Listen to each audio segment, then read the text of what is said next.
Então tá certo, galera gravando.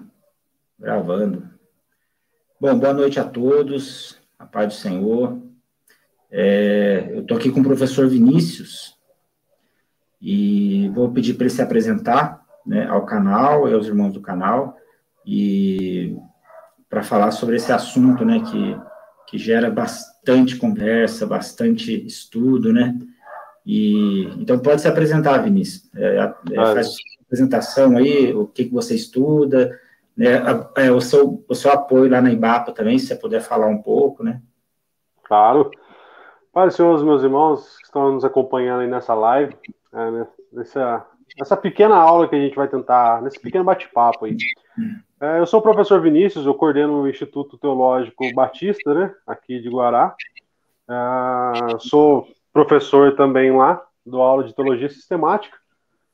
Sou seminarista, estou me formando agora na faculdade, mas usando de termos teológicos, eu gosto de me definir assim como cristão batista, pré-tribulacionista, dispensacionalista, arminiano clássico de 5 pontos, mas é só uma brincadeira só.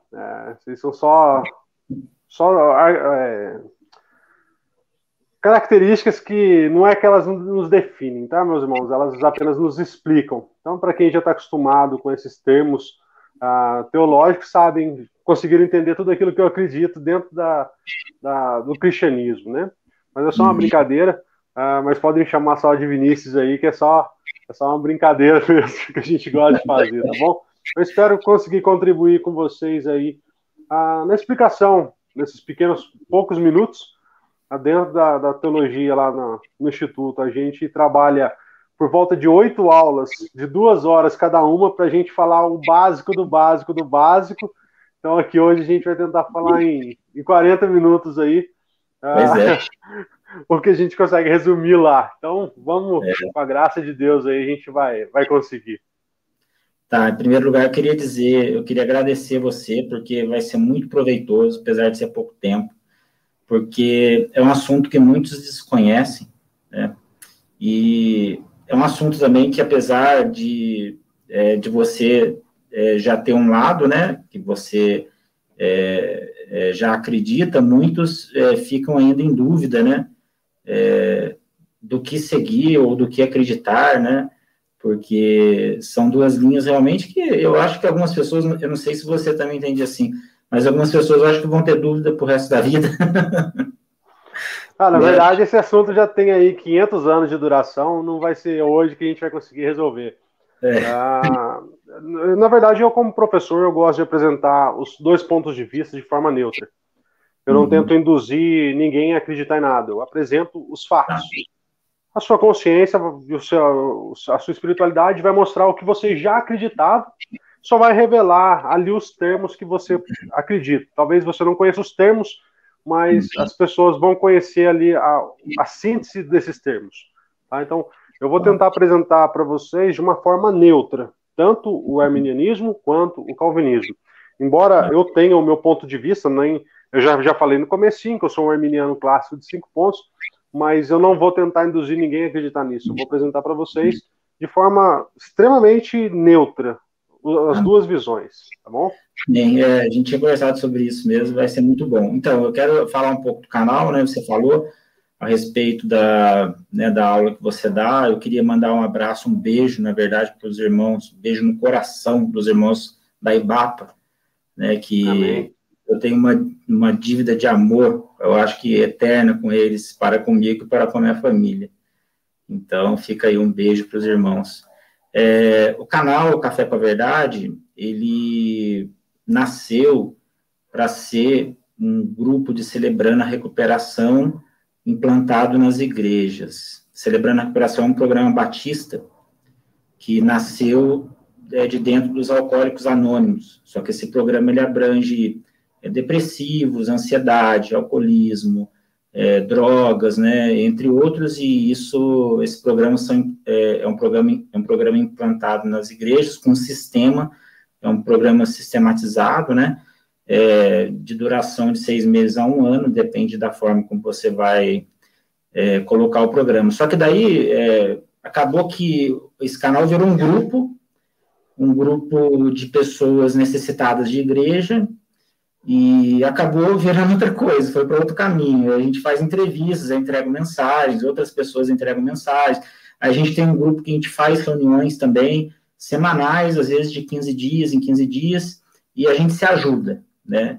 Não chega a ser uma igreja, eu sempre falo para os irmãos para procurarem uma igreja, né? Mas a gente se ajuda entre a gente mesmo, e um ora pelo outro, então acabou ficando um grupo ali bem amigo, né? Aliás, quem está ouvindo, quem quiser participar do grupo também pode participar, a gente abre, né? E aí agora a gente ficou um canal assim, e até minha esposa falou hoje para mim assim, poxa, mas qual é o propósito, né? O que você vai fazer da sua vida, né? Tipo assim, né? Você vai ficar assim mesmo, não vai? Vai crescer para que lado? Vai voltar às raízes do Celebrando a Recuperação? Vai ser implantado nas igrejas? Se vai continuar sendo um canal? Aí eu brinquei com ela assim, falei assim, ó, Deus revelou tudo sem esconder nada para Abraão. Agora, para mim, ele não revelou, não, eu não sei. Vai aos poucos. Para Abraão não escondeu nada, né? O que eu ocultarei de Abraão, né? Só que de mim, né? Daí eu falei para ela, não sei, vamos andando aí, a gente vai deixando o Espírito guiar, e a gente tem que ficar sensível, né? Não ficar resistente às coisas que o Espírito Santo quer fazer, né? Mas essa é a apresentação do canal. Então, hoje, irmãos, nós vamos falar do assunto calvinismo e arminianismo. Eu não quero falar versos, né? Porque a gente não vai falar um contra o outro, a gente vai colocar os dois, né? Então, calvinismo e arminianismo. Aí, o Vinícius pode discorrer aí, e às vezes, eu vou interromper para perguntar alguma coisa. Então, você pode... aliás, a gente conversou, né? Eu queria começar com a pergunta, assim, em qual dos pontos que eles mais se fala, assim, que mais se comentam dos dois, né? Aí depois você fala dos outros pontos. O ponto mais polêmico entre os dois, né, e onde é a maior parte dos embates, está no fato de que o arminianismo, às vezes ele é colocado como uma forma errada, pejorativa, mas isso aí a gente vai falar depois, como alguém que acredita em uma liberdade do homem completa, o que não é um fato. Mas nós acreditamos que o homem é capacitado, sim, de uma liberdade até onde Deus concede, tá? Então, nós, arminianos, nós cremos que Deus ele nos proporcionou a capacidade de escolher entre sim e não. O calvinismo, ele tem duas vertentes, tá? Não se preocupem com os nomes, são duas vertentes dentro do calvinismo, chama supralapsarianismo e infralapsarianismo. O calvinismo supralapsariano é o calvinismo mais determinista, então são aqueles calvinistas mais rigorosos. Então, por exemplo, assim, aí você escuta frases como John Piper, por exemplo, dizendo que o ataque às Torres Gêmeas foi uma obra das mãos de Deus, né? Então, o calvinismo é uma cosmovisão que nós chamamos de fatalista, deterministas. Então, eles acreditam que tudo que Deus é tão soberano, tá? E que nós também acreditamos que Deus é soberano, mas os calvinistas eles acreditam que Deus é soberano ao ponto de todas as ações humanas são controladas por ele. Já nós, arminianos, acreditamos que Deus é soberano de tal maneira que só um ser tão soberano foi capaz de capacitar os homens da liberdade. Então, a questão mais polêmica entre qualquer embate calvinismo e arminianismo sempre vai gerar em torno do livre-arbítrio. O homem possui ou não possui o livre-arbítrio? Tá? Então, essa é a questão mais polêmica. E é o resumo de todas as coisas. Por quê? Porque se você defender um dos 5 pontos do calvinismo, você é incapaz de defender a liberdade humana.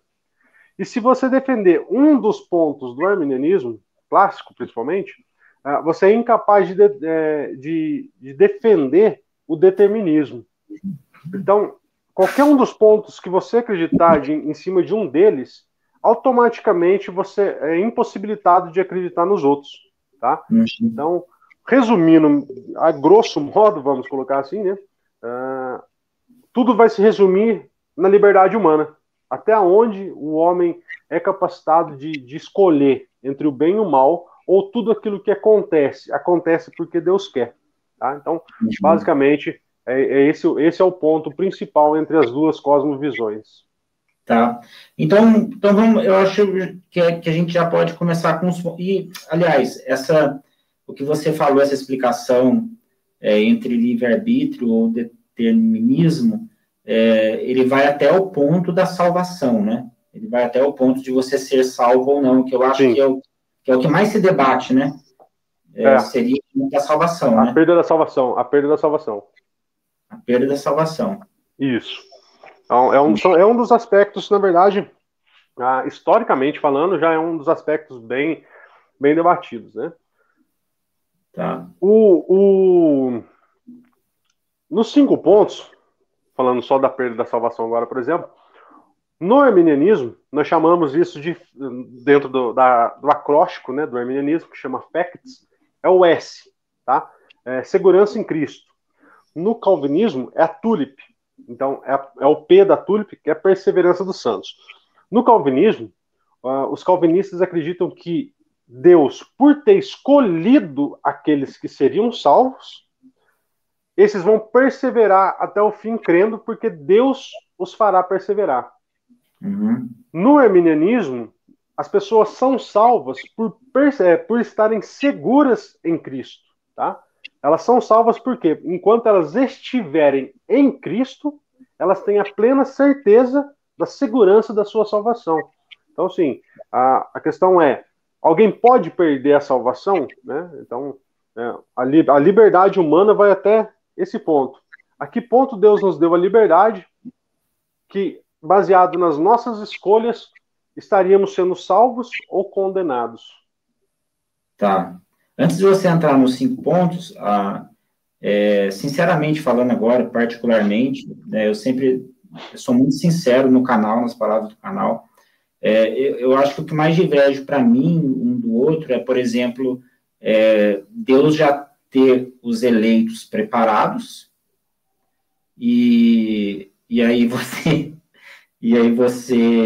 se você não for eleito, por exemplo, e está frequentando uma igreja hoje e não for eleito, aí gera uma bagunça na sua cabeça, né? Ou então você realmente definir. Eu acredito que o livre-arbítrio seja um poder, sabe? Que Deus deu para a gente, e eu acho que ele deu esse poder para a gente por amor. Porque se ele não desse a escolha, então não seria amor, né? Quem ama deixa o outro escolher. Eu tenho essa visão, mas para mim o maior conflito é esse. Então Deus já escolheu e não tem jeito, ninguém entra, ninguém sai. E por outro lado, não, por outro lado o homem, ele vai chegar no ponto que ele fala, não, eu quero Cristo, eu quero seguir isso aí, entendeu? E aí, quer dizer, é o meu conflito, né, falando agora da minha opinião, mas na verdade eu não poderia falar porque a gente está fazendo uma entrevista, então os pontos, né, os pontos que você vai colocar de forma neutra e depois na verdade a sua opinião você já deu, né? Mas os pontos de forma neutra, vamos lá. Aí eu acho que se você quiser fazer um comentário antes, ou se você já quiser entrar nos pontos, vamos seguindo. Não, a gente vai falar exatamente sobre essa questão da eleição aí. Mas vamos tentar aqui apenas encaixar para as pessoas que estão entendendo da onde que surgiu todos esses debates aí, que a gente pode ficar aqui falando sobre os pontos e a gente vai varar horas aqui e vai ser muito bom. Mas para as pessoas conseguirem compreender, isso não é algo novo, tá? Isso lógico que teve uma ascensão, um destaque muito grande depois das redes sociais. Isso é uma questão óbvia. Mas é um assunto que sempre teve dentro da igreja, sempre teve presente dentro dos embates teológicos, dentro dos seminários. Então você vai pesquisar aí dentro dos seminários de teologia mesmo, você vai ver vários trabalhos acadêmicos sobre esses assuntos, tá? Para os irmãos entenderem, isso não é algo que surgiu agora, não é algo que surgiu na Reforma Protestante, não é algo que surgiu há pouco tempo, é algo que surgiu lá no quarto, quinto século. A primeira pessoa que defendeu o que nós chamamos hoje de calvinismo, que nós resumimos a cosmovisão calvinista na sigla TULIP, né? Mas o calvinismo é muito mais amplo do que isso. O arminianismo é uma visão soteriológica. O calvinismo é uma cosmovisão. São duas coisas diferentes. O calvinismo ele é um ressurgimento daquilo que aconteceu lá no quarto século. Quem que foi a primeira pessoa a defender aquilo que o calvinismo defende hoje? Agostinho de Hipona, tá? O último pai da igreja. Teoricamente, o último pai depende da visão. Mas um dos últimos pais da igreja, vamos colocar assim. Agostinho de Hipona ele tem duas fases. Metade da sua vida, a gente pode classificar ele como quase um arminiano, e a metade final da sua vida, ele vai defender aquilo que nós chamamos hoje de calvinismo. Tá? Isso depois dele ter passado um bom tempo na seita maniqueísta. Tá bom?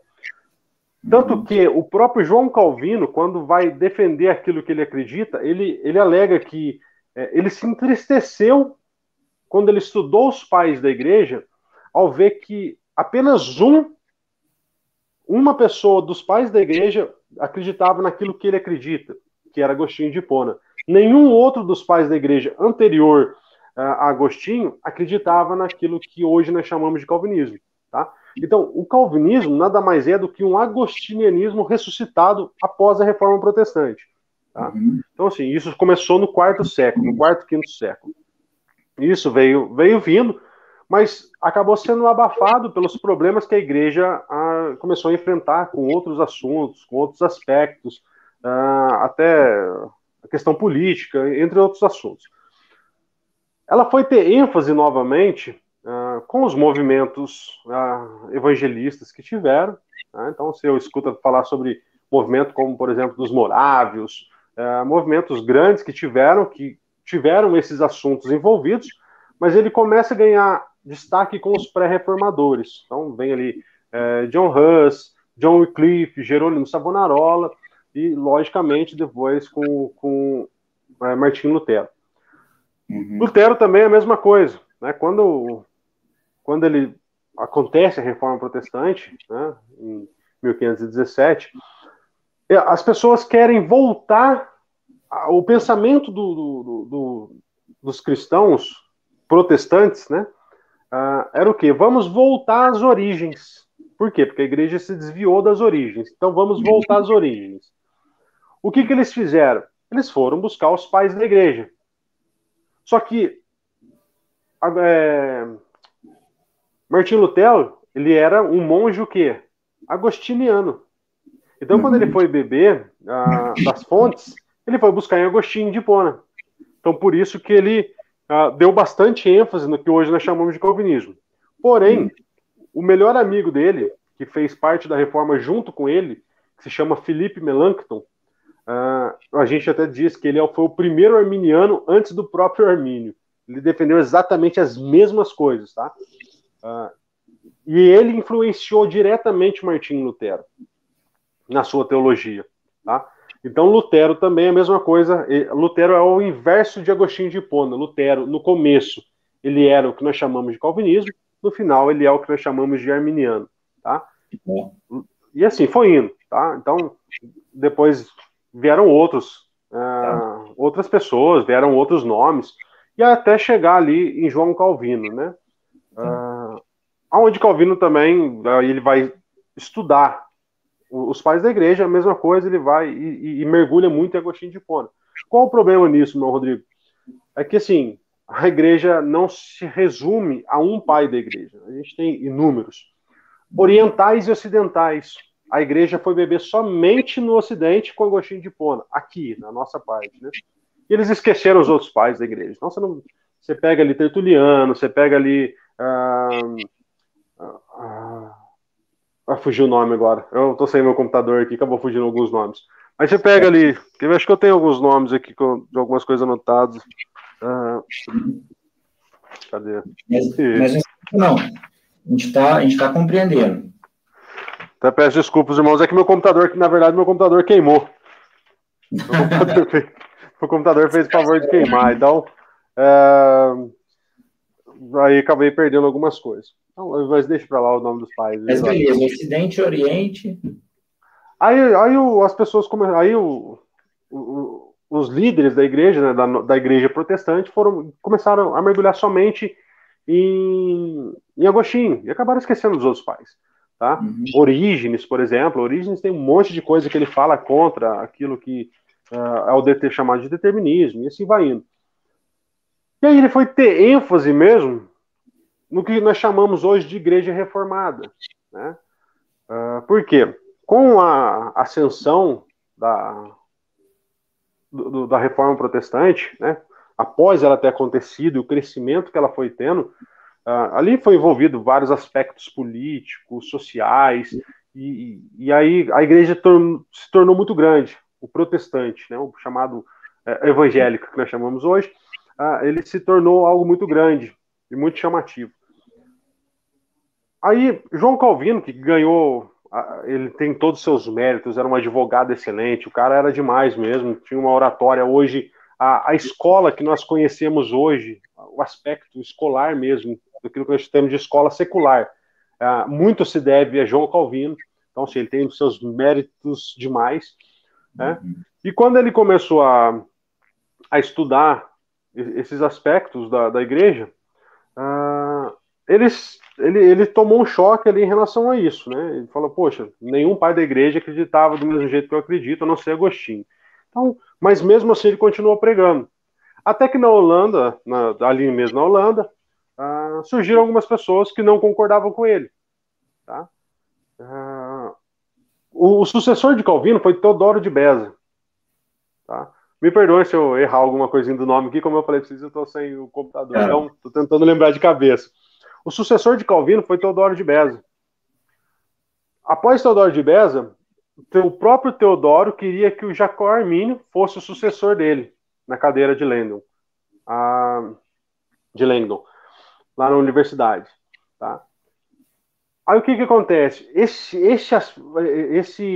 embate foi se tornar muito forte mesmo, e aonde acontece o que nós chamamos hoje de Facts e a Tulip, naquilo que ficou conhecido como Sínodo de Dort. Tá? Por quê? Porque os discípulos de Jacó Armínio, que são chamados de remonstrantes, eles ali começaram a questionar, falando, não, isso aqui que Calvino está pregando não condiz com a verdade. Por exemplo, Felipe Melanchthon acredita de outro jeito, Ulrich Zwingli acredita de outro jeito, os pais da igreja acreditavam de outro, e aí começaram a se questionar. E aí o Jacó Armínio mesmo, nas suas obras, por exemplo, nas suas works, ele já questiona inúmeras coisas daquilo que eram chamados que era a teologia da época, né, da Igreja Reformada. Não era chamado de calvinismo, mas era teologia reformada. Ele começa a questionar alguns pontos, até que, depois da sua morte, os seus discípulos, os remonstrantes, eles começam a questionar com mais ênfase ainda. E eles são convocados para expor seus pontos de vista. E ali, eles são convocados para o chamado Sínodo de Dort, onde eles vão apresentar 5 documentos. E esses 5 documentos é o que vai dar origem ao acróstico Facts. Tá? São os 5 pontos do arminianismo, aquilo que o arminiano acredita, que era diferente daquilo que a teologia reformada acreditava. Tá? Por exemplo, os remonstrantes vão apresentar um documento que chamava Feitos Livres para Crer. Então, é o que nós chamamos hoje de graça resistível. Né? Eles apresentaram um documento ali mostrando teologicamente, historicamente e biblicamente de que é possível nós resistirmos à graça de Deus. Então você vê alguns textos bíblicos mesmo, a Bíblia fala, vocês resistem ao Espírito Santo. Né? Então, eles apresentaram um documento assim. Depois eles apresentaram... Oi? Deixa eu te interromper. Então, uma das vertentes do arminianismo é a graça resistível. Então, é quando a pessoa é chamada e ela não aceita. Isso. Certo? E isso no calvinismo, a graça é irresistível. Então, no caso, é o contrário. A pessoa ela é eleita, então ela vai cair na graça e ela não vai desistir, né? Não. Ela não consegue resistir à graça. Por quê? Porque Deus é soberano, se Ele te chama, Ele quer te salvar, Ele vai te salvar. É impossível que você resista a Ele, né? Então, assim, só que o que nós chamamos hoje de 5 pontos do calvinismo, na verdade, eles são posteriores ao arminianismo. Por quê? os 5 pontos do calvinismo foi uma contrarresposta a esses argumentos que os remonstrantes levantaram no Sínodo de Dort, né, que aconteceu ali em 1618 e 1619. Aí, por exemplo, um outro aspecto que os arminianos levaram, né, os remonstrantes levaram, que é o que nós chamamos do facts, que é a todos a expiação. Por quê? Porque a teologia reformada dizia que Jesus não morreu por todas as pessoas, tá? Irmãos, não sou eu que estou dizendo isso, tá? Isso aí é a declaração de fé deles, ok? O calvinismo acredita que Jesus Cristo não morreu por todos. O calvinismo acredita que Jesus Cristo morreu apenas pelos eleitos. E os remonstrantes não concordando com isso, porque existem inúmeros textos claríssimos, Deus deseja a salvação de todos os homens, e assim vai indo, que mostra que Jesus Cristo morreu por todos os homens. Então eles apresentam ali também no Sínodo de Dort um documento mostrando que a Bíblia revela que Jesus morreu por todos. A letra C do facts, né, que é a eleição condicionada. Então você falou primeiro da A, né? Isso. O primeiro é o F, né? É feitos livres para crer, que nós chamamos de graça irresistível. Depois o A todos a expiação. Certo. Depois o C, agora não é o C, que é o quê? É que na verdade é tudo em inglês, né? Eu não vou tentar ficar falando inglês aqui, mas o C, por exemplo, é conditional election, né? Eleição condicional. Os remonstrantes mostraram que para que nós sejamos eleitos, nós temos uma condição. Qual é a condição? A fé. Para que nós nos tornemos eleitos, nós temos que acreditar na expiação de Cristo pelos nossos pecados e pela substituição dele, nossa na cruz, né, por ele. Então, isso é o C do facts. Depois o T. O T é o único que o arminianismo e o calvinismo combinam, tá? Não sei se os irmãos sabiam disso, mas existe apenas um ponto que os dois são iguais, que é o T. Então, total, a tulip e o facts, os dois T são a mesma coisa, que é o quê? A total depravação. O homem está totalmente depravado, tá? Embora hoje essa palavra não soa meio estranho, mas é como se nós falássemos assim: hoje o homem está completamente corrompido intelectualmente, espiritualmente, mentalmente, de todas as formas. Por completo, o homem está corrompido pelo pecado.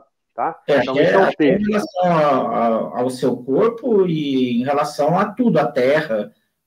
Depois que Adão virou a chave, o negócio pegou, o bicho pegou, né? Sim, sim. Após a sentença após Adão ter pecado, ali o homem se tornou completamente depravado. Depravado no sentido de corrompido. O pecado atingiu todas as áreas da humanidade. No homem em si só, ele é completamente depravado pelo pecado. Então esse é o único ponto que nós concordamos. E aí também os remonstrantes apresentaram o último, que é o que a gente já falou, que é o S, né?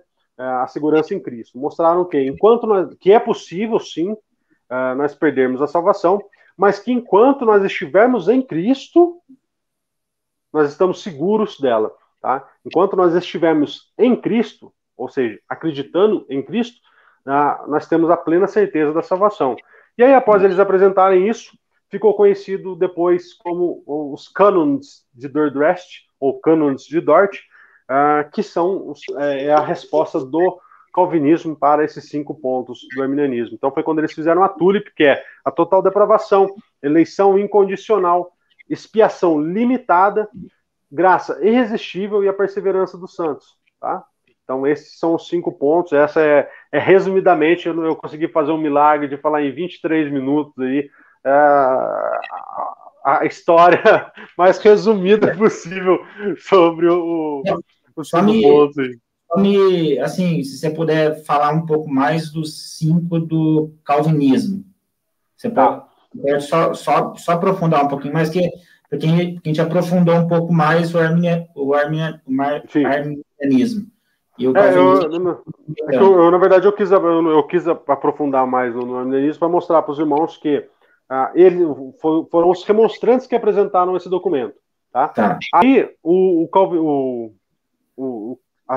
teólogos reformados, né, da igreja holandesa, eles vieram com a sua contra-resposta, tá? Que foi o que nós chamamos hoje de tulip, né? Eles vieram falando, não, vocês estão totalmente errados, tá? Tanto que isso é interessante, Rodrigo, que qualquer historiador por mais honesto que ele seja, ele sabe que o Sino de Dort, na verdade, foi um golpe político teológico, tá? Foi uma coisa ali para acalmar os ânimos políticos daquela época. Então, qualquer historiador que estude a ciência fala, cara, isso aqui foi uma coisa muito falsa, muito já pré-programada, já foi feito com a intuição de refutar os remonstrantes. Aí eles lançaram esses 5 pontos, tá?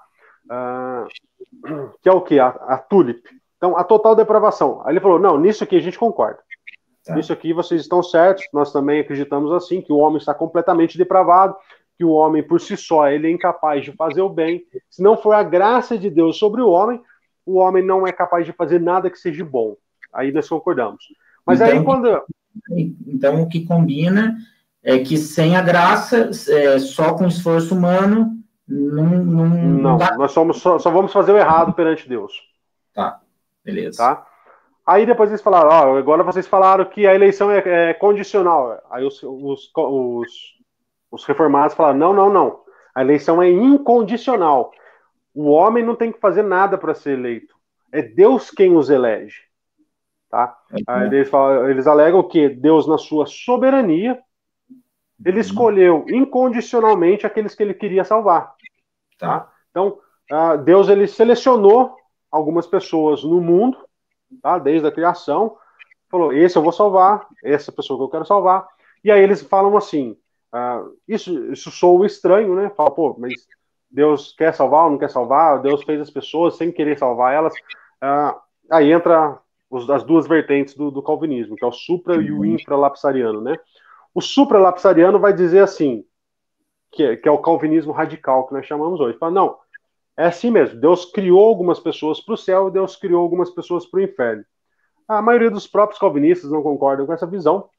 Então você pega ali, por exemplo, calvinistas infralapsarianos, que é o caso, por exemplo, de Hernandes Dias Lopes, por exemplo, tá? Bem conhecido aí. Tá. Ele é um calvinista infralapsariano. O que ele vai falar? Ele vai falar assim, ó, Deus mostra a sua bondade para com o homem. Por quê? Porque 100% dos homens estavam indo para o inferno. E Deus escolheu dessas pessoas que estavam indo para o inferno, de todo mundo, de 100%, ele mostra a sua bondade escolhendo alguns e tirando do inferno, trazendo para a salvação. Tá? Uhum. Então, eles alegam isso. O supralapsariano vai falar, não, Deus criou esse para o céu e esse para o inferno. O infra vai dizer que Deus criou o homem caiu, estava indo para o inferno e Deus mostrou a sua bondade, o seu amor, selecionando alguns e tirando de lá. Tá? Então eles falaram que não, que Deus escolhe assim e o homem não tem o que fazer. É Deus quem decide quem vai salvar ou quem vai rejeitar. Isso está só na consciência de Deus, Deus nos revelou, não nos interessa saber, e se eu fui um eleito, glória a Deus, se eu não sou, misericórdia, que não tem o que você faça, né? E isso é uma verdade que todo calvinista sabe que ele tem que conviver, que se você for um eleito, não tem o que você faça, você vai ser salvo. Mas se você não for um eleito, não tem o que você faça, você vai ser condenado. Uhum. Tá? Então, assim, eles mesmos já convivem com isso. Aí depois tem a expiação. Mas aí a segurança deles nisso seria a graça irresistível, certo? Isso. Se Deus me escolheu para salvação, não tem o que eu faça, eu não perco a salvação. Se Deus me escolheu para ser salvo, eu vou ser salvo e acabou. E é Deus quem está me salvando. Se Deus me escolheu para ser condenado, então não tem o que eu faça também, eu vou ser condenado e sem essa.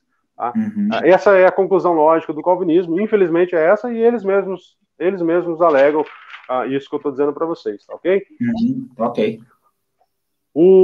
Depois vem o L, né, que é talvez um dos tópicos mais polêmicos entre eles, né, entre os calvinistas, que é a expiação limitada. Porque alguns calvinistas eles sabem que é forçar demais a barra, alegar que Jesus Cristo morreu apenas por alguns. O L é expiação limitada. Então, Jesus morreu por algumas pessoas. Jesus não morreu por todas as pessoas. Jesus morreu apenas pelos eleitos. Então, Deus escolheu aqueles que iriam salvar e Jesus Cristo morreu apenas por esses que ele escolheu salvar. Tá? Jesus não morreu pelos outros. Eu não vou tentar explicar aqui agora, essa é a minha tese da faculdade, que eu vou defender, sobre a expiação limitada, né? Por que a expiação é obrigatoriamente ser limitada? Aí eles falavam, não, Jesus morreu apenas por alguns. Isso é algo tão assim polêmico, porque o próprio João Calvino não acreditava nisso. João Calvino acreditava que Jesus Cristo morreu por todos os homens. Spurgeon acreditava nisso. Vários outros acreditavam nisso, que Jesus Cristo morreu por todos. Começou a ser defendido após o Sínodo de Dort, que eles começaram a defender de que Jesus Cristo morreu apenas por alguns, tá? Então, aí bagunçou bastante e eles mesmos não têm um martelo batido em relação a esse assunto, tá? Então, entre eles, esse é o ponto mais polêmico. É um pouco contradizente também você falar que os eleitos já foram escolhidos e depois você falar que a cruz é para todos. Então, é contradizente, né? Não, sim, é complicado. Nesse ponto, quem defendeu muito isso aí foi Amiraldo. Tá? Tanto que alguns calvinistas se dizem calvinistas amiraldistas. São vários termos que a gente usa, tá? É muito termo mesmo. Mas os amiraldistas acreditam nisso. Os amiraldistas são calvinistas de 4 pontos, resumindo.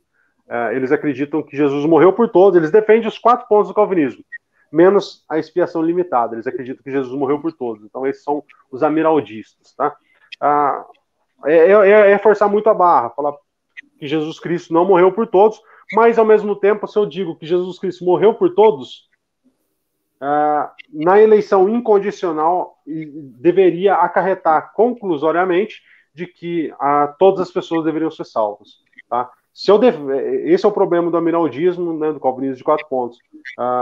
Não dá para conciliar a expiação limitada, ilimitada, com a graça irresistível, porque você vai automaticamente ser levado para um universalismo. Uhum. Entendi. Ô Vinícius, eu ouvi, assim, também a minha expressão, esses dias, com certeza um calvinista, falando que também, aquilo que você falou, foi Deus que inventou o coronavírus, né?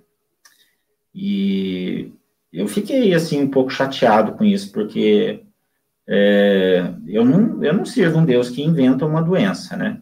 Eu vejo que uma doença, uma peste, ele vem do mundo caído, né? Não sei se você concorda comigo, mas o mal vem do mundo caído, o mundo jaz no maligno, e aí você tem essas pestes, essas doenças. Agora, falar que foi Deus que inventou, ou até assim, permitiu, também, permissão também eu acho forçado, porque o mundo cria isso, né? O próprio mundo agora cria os males, né? Isso também que você entende?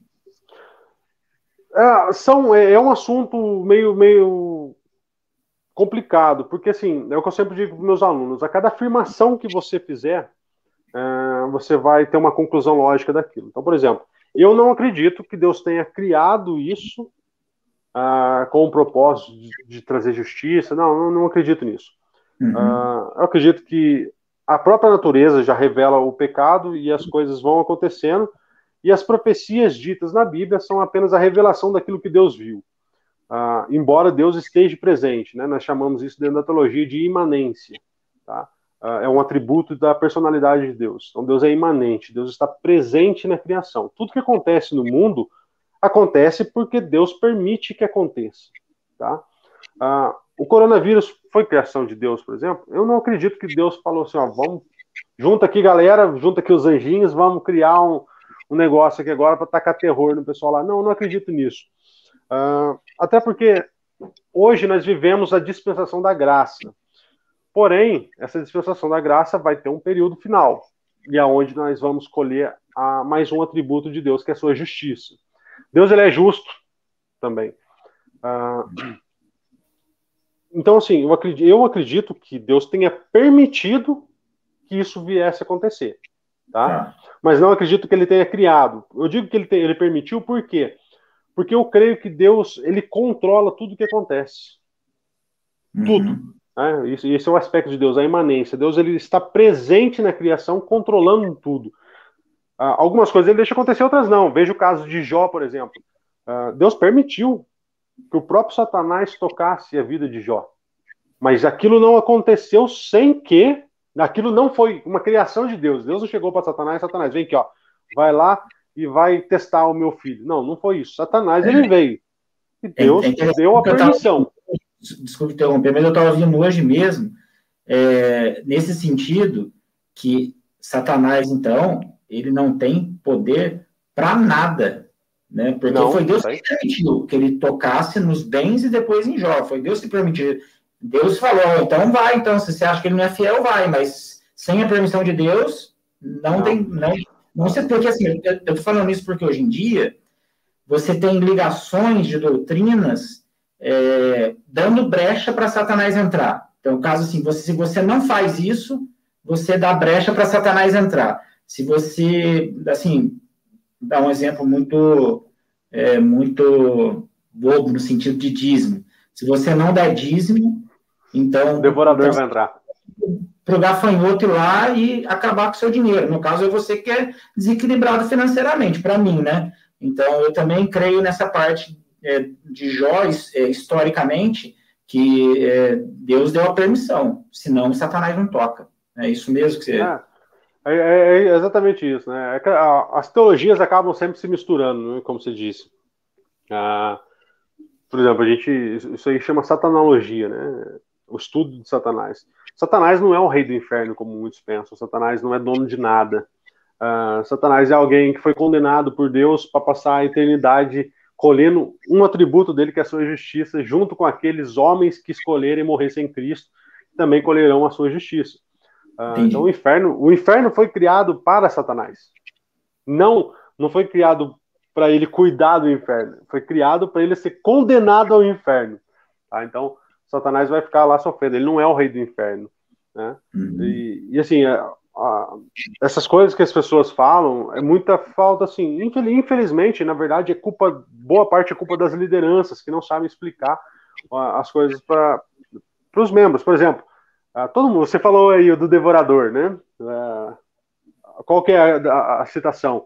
São os gafanhotos, o migrador, o destruidor, são 4.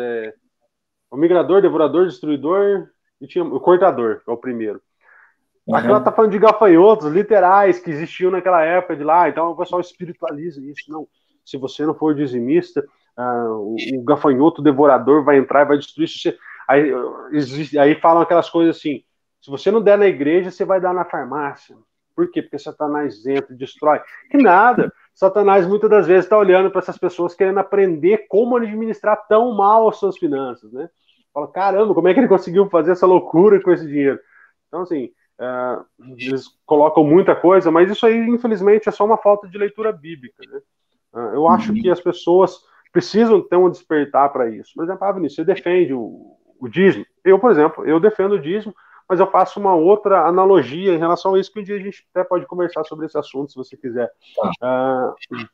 Mas senão a gente vai ficar aqui até a noite e já saímos um pouquinho do foco e deixar você puxar a pauta de novo aí. A gente já saiu do assunto, né, ministro? É assim mesmo. Quando a gente fala de teologia, a gente vai sempre... um assunto acaba puxando o outro. Tá?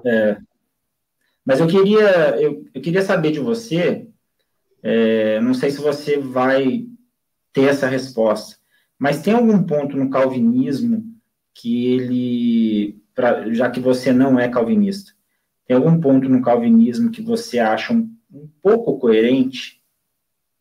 Ou não? Na verdade, Rodrigo, o que eu acho assim coerente são os pontos. Quando a galera pergunta assim para mim, Vinícius, o que você acredita? Porque, por exemplo, existem vários outros pontos, tá?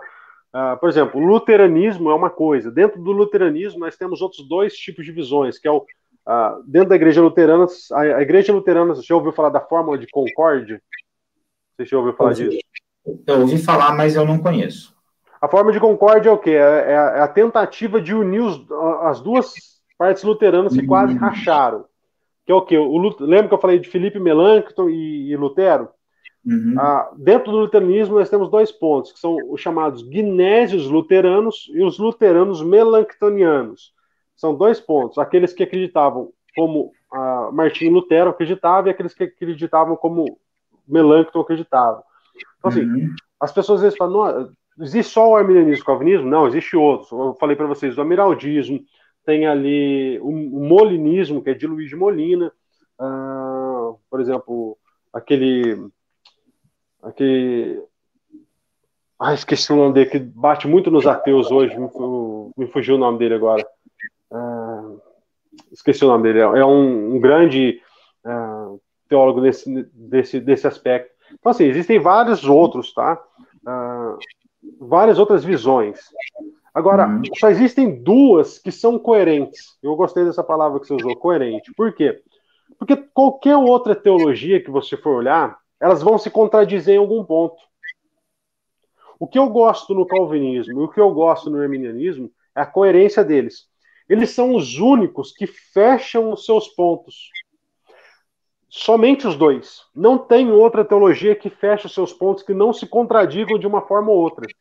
Legal, quando eu comecei a estudar, eu já estudo soteriologia faz 7 anos. Eu estudei durante um ano inteiro o calvinismo. Todo dia. Um ano. Um pouquinho mais de um ano deu. Para eu dizer que eu era contra o calvinismo. Mas eu falei, cara, mas esse negócio faz sentido. Eu gostei dessa coerência deles. Depois eu estudei mais de um ano para eu me dizer arminiano. Depois eu estudei mais 6 meses para eu me dizer arminiano clássico de 5 pontos.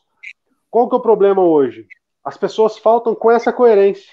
Eu estou dizendo, os pontos deles são coerentes porque não se contradizem. As pessoas não são coerentes por quê? Porque elas querem assistir 2 vídeos no YouTube ou assistir essa entrevista nossa aqui, esse bate-papo nosso e falar, cara, eu acredito como o Vinícius, ou não, eu discordo completamente do Vinícius. Então, se eu discordo do Vinícius, eu já sou um calvinista. Ou se eu concordo com o Vinícius, eu sou um arminiano. Não faça isso. A gente deve estudar primeiro. A gente tem que ter coerência. Entender os pontos.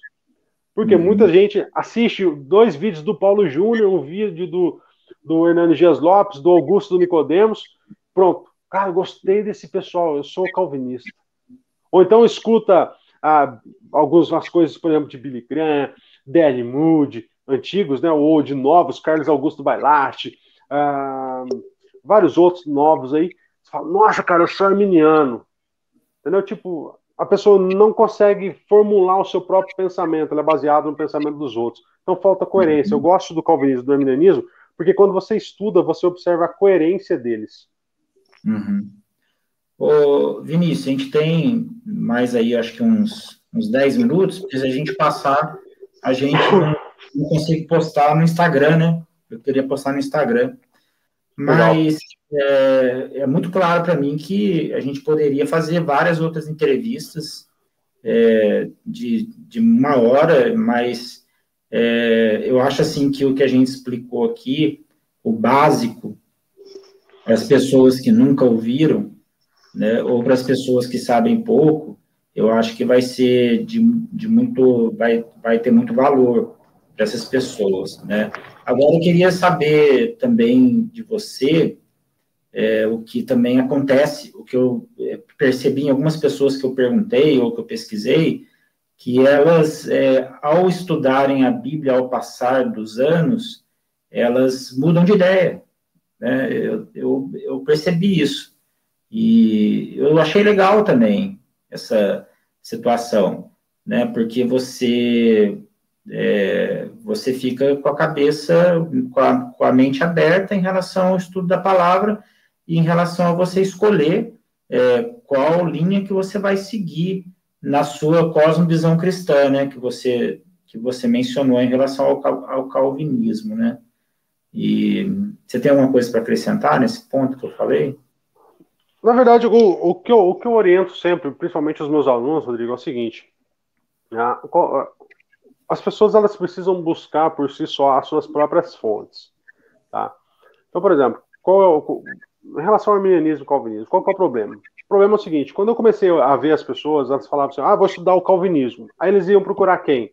John Piper, Nicodemos, Spurgeon, e assim, e o próprio Calvino, né, suas institutas, etc. Beleza. Vou estudar o arminianismo. Quem que eles iam estudar? Spurgeon, Calvino, tudo aquilo que eles, sabe, tipo, em vez deles ir buscar na fonte, eles buscavam a fonte de terceiros. Isso é o problema. Quando eu fui estudar o calvinismo, por exemplo, eu estudei o calvinismo por si só. Então eu li as institutas, li diversos livros sobre calvinismo, de próprios calvinistas. Mas quando eu quis estudar, eu falei, cara, mas tem que ter um contraponto nisso. Aí eu comecei a olhar e via que eles acusavam o arminianismo de pelagianismo. Eu falei, nossa, eu preciso entender o que é pelagianismo. Eu falei, não, isso aqui eu não concordo, não, isso aqui tá errado. Aí eu falei, esse negócio que é arminiano, o que é isso aqui? Vou ver o que é. Aí fui procurar, falei, não, mas eu quero saber quem que é arminiano de verdade. Aí fui procurar. Aí comecei a olhar alguns nomes. Eu falei, nossa, tem nome aqui que eu gosto. D.L. Moody, C.S. Lewis, Billy Graham, John Wesley. Falei, cara, esses caras aqui, eu já ouvi falar deles, eu gosto deles. Já ouvi algumas coisas, já li umas coisinhas deles. Vou começar a estudar. Aí fui estudar o que eles acreditavam. Depois eu comecei a fazer o quê? Eu peguei a Bíblia e falei, cara, agora eu preciso tirar minha própria conclusão. Eu vi isso aqui, agora eu vou pegar a Bíblia, vamos embora. E dali eu tirei a minha conclusão. Falei, cara, eu acredito 100% no que esse negócio chamado arminianismo que acredito. Tá. E aí sim. Agora, as pessoas precisam buscar a leitura. Isso, infelizmente, está sendo, assim, jogado lá embaixo, cara. Aqui eu tenho poucos livros aqui, assim, que eu deixei aqui em casa, emprestei um monte, dei um monte, mas as pessoas precisam buscar ler livro novamente, porque perde muito tempo com o YouTube, embora a gente esteja fazendo isso aqui para os canais, mas eu digo assim, perde muito tempo vendo um monte de coisa que não faz sentido, mas não conseguem ler um livro. Passam um ano inteiro não ler um livro fininho de 100 páginas, 200 páginas. Né? Por exemplo, eu tenho um livro aqui, por exemplo, do Lawrence, Contra o Calvinismo. Ele é mais grosso que a minha Bíblia, cara. Quer ver? Ó? Eu vou pegar aqui uma das Bíblias minhas, de estudo pentecostal, por exemplo. Vou comparar as duas aqui para você ver. Uhum. Um livro contra o calvinismo é mais grosso que a Bíblia. Então, assim, as pessoas precisam buscar, embora esse livro contra o calvinismo, que tem um monte de coisa que eu não concordo, tá? Que eu acho que o Lawrence viaja demais. Mas são coisas assim, as pessoas precisam buscar ler mais, estudar mais. Uhum. Tem livrinhos que a gente gasta, às vezes, 1 hora pra gente ler. E você vai aprender demais. Você vai... Se eu puder indicar, por exemplo, um livro legal para os irmãos lerem, seria Cristianismo Puro e Simples, de C.S. Lewis. Sim, esse é clássico, né? O meu tio, ele me indicou hoje até um livro que está sendo lançado, que é O Debate Calvinismo, de Dave Hunt e James White, que ainda não foi traduzido. Sim. E tem também Predestinação e Livre-Arbítrio, que é um debate entre 4 teólogos aqui, né, que eu não vou ler porque o nome é muito esquisito, tem até nome em alemão aqui, mas é um livro também que chama Predestinação e Livre-Arbítrio. Mas eu queria, assim, a gente está acabando, a gente tem pouco tempo agora, mas eu queria deixar para as pessoas que ainda não entenderam, porque você falou que precisa estudar muito, e eu creio também que é um estudo, talvez até para o longo da vida, um estudo você estudou, não sei, 6 anos, 10 anos, e eu acho que as pessoas, eu também, tenho que estudar muito tempo, mas para a gente não entrar em aflição, para a gente não entrar em aflição em relação a isso, se eu sou escolhido ou não, se eu vou escolher ou não. Então, eu queria deixar uma mensagem para as pessoas que basta a cruz como redenção, por enquanto, né? Mas busque o que você acha em relação a isso nos livros, na Bíblia, principalmente na Bíblia, né?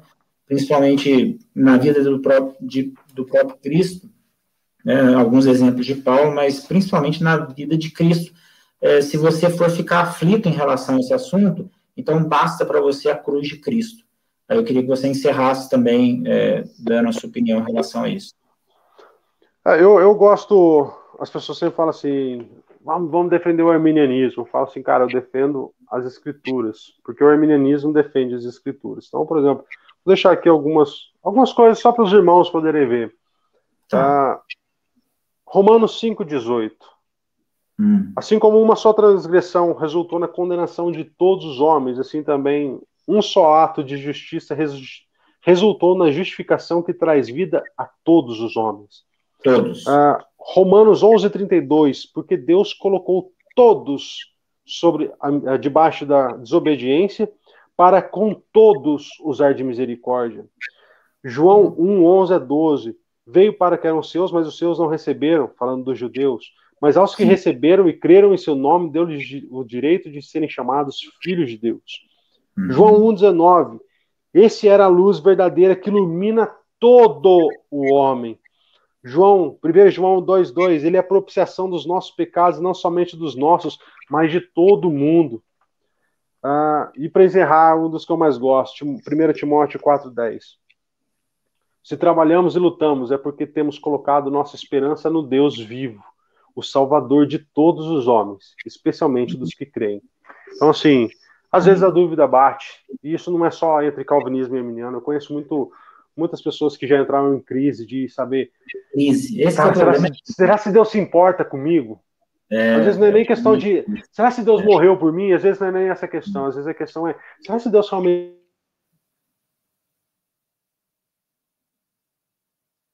Travou, galera. Travou a conexão do Vinícius. Né? A gente tá com... Ele entrou de novo aqui. Caiu minha internet. Beleza, mas eu já avisei a galera. A gente está com 56 minutos. A gente tem 3 minutos aí. Peço desculpas, irmãos. Aí.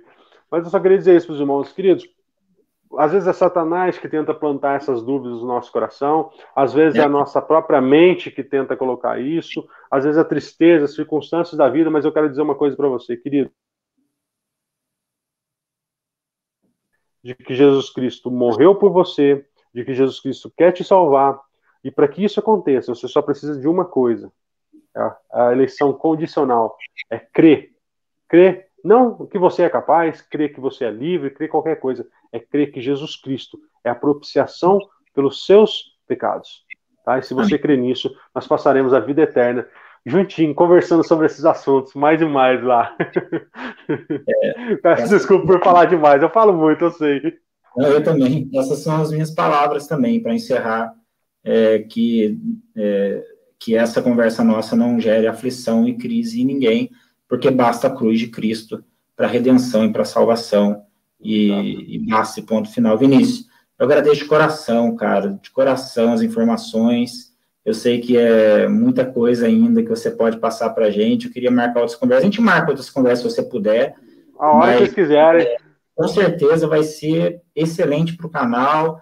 Então, cara, muito obrigado em nome das pessoas do grupo, em nome do Rodrigo Carvalho também. Tá? Obrigado pelas informações aí. Vamos encerrar, então? Amém, meu irmão. Amém. Obrigado, viu, Vinícius? Fique com Deus. Nada, eu que agradeço. Deus abençoe vocês. Abençoe sua família, tá? Abençoe seu serviço, seu trabalho, tá bom? E quem quiser aí, quem tiver dúvida em relação, quiser o contato do Vinícius para encher a paciência dele. Pode passar à vontade. Pode encher o saco. Eu mando o contato do Vinícius e aí vocês ficam perturbando o Vinícius, tá? Então tá bom, Vinícius. Um abraço, uma boa noite. Fique com Deus aí, tá? Amém. Deus abençoe, meus irmãos. Fiquem na paz aí.